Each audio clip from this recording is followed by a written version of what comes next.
Cellular jail Andaman. ನಾವಿವತ್ತು ಭಾರತ ನಕ್ಷೆಯಿಂದ ಹೊರಗಿರುವಂತಹ ಕೇಂದ್ರಾಡಳಿತ ಪ್ರದೇಶ ಅಂಡಮಾನ್ನಲ್ಲಿ cellular ಜೈಲು.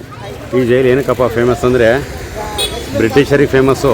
ನಮಗೆ ಈ ಜೈಲು ನೋಡಿಬಿಟ್ರೆ ರೋಷ ಆವೇಶ ಬರಬೇಕು. ಯಾರು ದೇಶಭಕ್ತರಿದ್ದಾರೋ ಅವರಿಗೆ. ಆದರೆ ದೇಶ ವಿರೋಧಿಗಳಿದ್ದಾರಲ್ಲ, ನಗರ ನಕ್ಸಲೇಟರು ಅಂಥವ್ರಿಗೆ ಖುಷಿ ಆಗ್ಬೋದು ಈ ಜೈಲು ನೋಡಿದ್ರೆ. ಯಾಕೆಂದರೆ ಈ ಜೈಲಲ್ಲಿ ನಮ್ಮ ಸ್ವತಂತ್ರ ಹೋರಾಟಗಾರರು, ಅದರಲ್ಲಿ ಪ್ರಮುಖರು ಯಾರು ಗೊತ್ತಾ? ನೋಡಿ, ವೀರ ಸಾವರ್ಕರ್. ಅವರನ್ನು ಆ ರೀತಿ ಯಂಗ್ಸ್ಟರ್ಸ್ಗಳು ಯಾರ್ಯಾರು ದೇಶಕ್ಕೋಸ್ಕರ ಹೋರಾಟ ಮಾಡ್ತಿರೋ ಅವ್ರನ್ನ ತಂದು ಹಾಕಿದ್ದು ಇದೇ ಜೈಲಲ್ಲಿ. ನೋಡಿ, ಈ ಜೈಲು ಹೊರಗಡೆ ತೋರಿಸ್ತಾ ಇದ್ದೀನಿ, ಒಳಗಡೆ ಹೋಗ್ತೀನಿ. ಒಳಗಡೆನೂ ಸಹ ನಿಮಗೆ ತೋರಿಸ್ತೀನಿ ನೋಡಿ. ಆದರೆ ನಮ್ಮಲ್ಲಿರೋಂಥ ಎಷ್ಟೋ ದೇಶ ವಿರೋಧಿ ಪಕ್ಷಗಳು ಇದ್ದಾವೆ, ದೇಶ ವಿರೋಧಿ ಜನಗಳು ಇದ್ದಾರೆ. ಅವರ ಸ್ವಾರ್ಥಕ್ಕೋಸ್ಕರ ದೇಶನ ರಾಜ್ಯನ ಬಲಿ ಕೊಡೋಂಥರಿದ್ದಾರೆ. ಅವರು ವೀರ ಸಾವರ್ಕರ್ ಬಗ್ಗೆ ತುಂಬ ನೆಗೆಟಿವ್ ಹೇಳ್ತಾರೆ.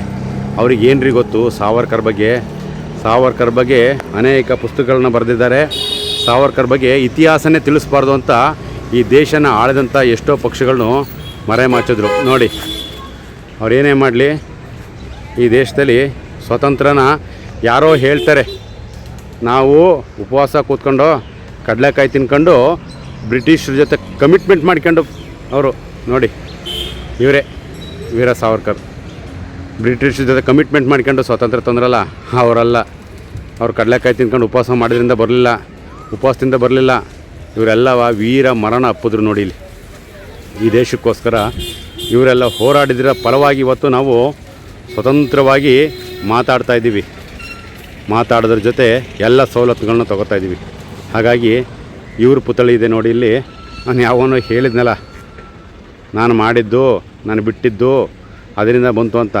ಅವನದೆಲ್ಲರಾದ ಇಲ್ಲಿ. ಯಾಕೆಂದರೆ ಇದು ರಿಯಲ್. ಇದುವರೆಗೂ ನಮಗೆ ಇತಿಹಾಸ ತಿಳಿಸಿದ್ರಲ್ಲ, ಅದು ರೀಲ್. ಈ ರಿಯಲ್ ಮತ್ತು ರೀಲ್ನ ತಿಳಿಸೋಕ್ಬೇಕು ಅಂತಲೇ 26ನೇ ಶತಮಾನದಲ್ಲಿ ಸೋಷಿಯಲ್ ಮೀಡಿಯಾ ಮೇಲೆದ್ದು ನಿಂತಿದೆ. ಪೇಯ್ಡ್ ಮೀಡಿಯಾಗಳು ಇವತ್ತು ಯಾವುದೋ ಒಂದು ಪಕ್ಷದ ಗುಲಾಮರಾಗ್ತಿದ್ರು.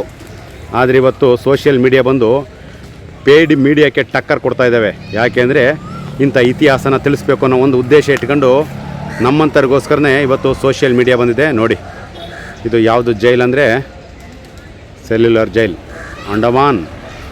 ಇದನ್ನು ನೋಡಿದ್ರೆ ಜನಕ್ಕೆ ಖುಷಿ ಆಗುತ್ತೆ. ಕೆಲವರಿಗೆ, ನಮಗೆ ಚಾಕಲಿ ಚುಚ್ಚು ಸಾಯಿಸೋಷ್ಟು ಕೋಪ ಬರುತ್ತೆ. ಆ ಪಿರಂಗಿಗಳನ್ನ ಅವರೆಲ್ಲ ತಂದು ನಮ್ಮ ಮನೆ ಮಕ್ಳುಗಳನ್ನ ಇಲ್ಲಿ ಒತ್ತೆ ಇಟ್ಟಿರ್ಕಂಡ್ರಿ. ಸಮುದ್ರದ ಮಧ್ಯದಲ್ಲಿ ನಮ್ಮ ಮನೆ ಮಕ್ಳುಗಳು ಇವರೆಲ್ಲ. ನೋಡಿ, ಇಲ್ಲಿದ್ದಾರಲ್ಲ, ಇವರೆಲ್ಲ ನಮ್ಮ ಮನೆ ಮಕ್ಳುಗಳು. ಇಂಥರನ್ನ ಇಲ್ಲಿಟ್ಟು ಸಾಯಿಸಿದ್ರು. ಬಟ್ ಯಾರೋ ಉಪವಾಸ ಮಾಡಿದ್ರೆ ಯಾಕೆ ಒಂದು ದಿವಸ ಜೈಲಿಗೆ ಹೋಗಲಿಲ್ಲ? ಜೈಲಿಗೆ ಹೋದಾಗಲೂ ಜೈಲಲ್ಲಿ ಊಟ ತಿಂಡಿ ಕೊಟ್ಟರು. ಉಪವಾಸ ಮಾಡಿದ ಮಾತ್ರ ಮೀಡಿಯಾಗಳ ಮುಂದೆ. ಆದರೆ ಮಾಡ್ತಿದ್ದೆಲ್ಲ ಒಳಗಡೆ ಅನಾಚಾರಗಳು. ಯಾರ್ಯಾರು ಹೆಗ್ಲ ಮೇಲೆ ಕೈ ಹಾಕೊಂಡು ಓಡಾಡಿದ್ರು, ಯಾರ ಜೊತೆ ರಾತ್ರಿ ಕಳೆದು ಎಲ್ಲ ಇದೆ. ಆ ಥರ ತಾಕತ್ತಿದ್ದನ್ನು ಸಾವರ್ಕರ್ ಬಗ್ಗೆ ಹೇಳ್ತಾನಲ್ಲ.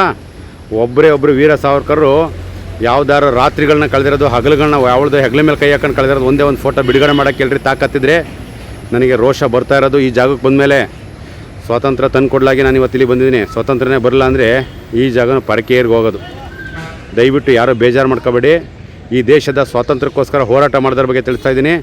ರಾಷ್ಟ್ರಭಕ್ತರು ಯಾರಿದ್ದೀರಿ ಅವ್ರು ಮಾತ್ರ ಇದನ್ನು ಒಪ್ಕೋತಾರೆ. ದೇಶದ್ರೋಹಿಗಳು, ರಾಷ್ಟ್ರದ್ರೋಹಿಗಳು, ಭಯೋತ್ಪಾದಕರು, ನಗರ ನಕ್ಸಲರು ಮಾತ್ರ ಇದನ್ನು ಒಪ್ಕೊಳ್ಳೋಕ್ಕೆ ತಯಾರಿಲ್ಲ. ಕಮೆಂಟ್ ಬಾಕ್ಸು ನಿಮ್ಮದು, ನಂದಲ್ಲ. ನಾನು ಏನೇ ತಪ್ಪು ಹೇಳಿದ್ರು ಅದು ಕಮೆಂಟ್ ಮಾಡಿ.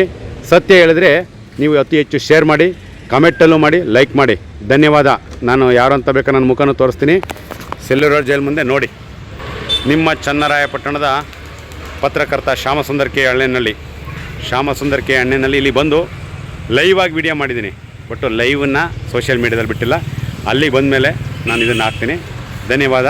ಜೈ ಹಿಂದ್. ನೋಡಿ, ಅದಕ್ಕೆ ತಿಲಕ ಇಟ್ಕೊಂಡು ಬಂದಿದ್ದೀನಿ.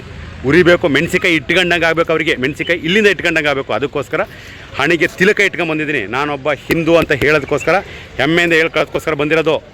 ನಗರ ನಕ್ಸಲರು ಇದ್ದಾರಲ್ಲ, ಭಯೋತ್ಪಾದಕರು, ನೀವು ನಿಮ್ಮ ಅಧಿಕಾರಕ್ಕೋಸ್ಕರ ದೇಶನ ಬಲಿ ಕೊಡ್ತಾಯಿದ್ದೀರಿ, ರಾಜ್ಯನ ಬಲಿ ಕೊಡ್ತಾಯಿದ್ದಿಲ್ಲ. ನಿಮಗೆ ಗೊತ್ತಾಗಬೇಕು ಅನ್ನೋ ಉದ್ದೇಶ ಇಟ್ಕೊಂಡು ಬಂದಿದ್ದೀನಿ. ಜೈ ಹಿಂದ್.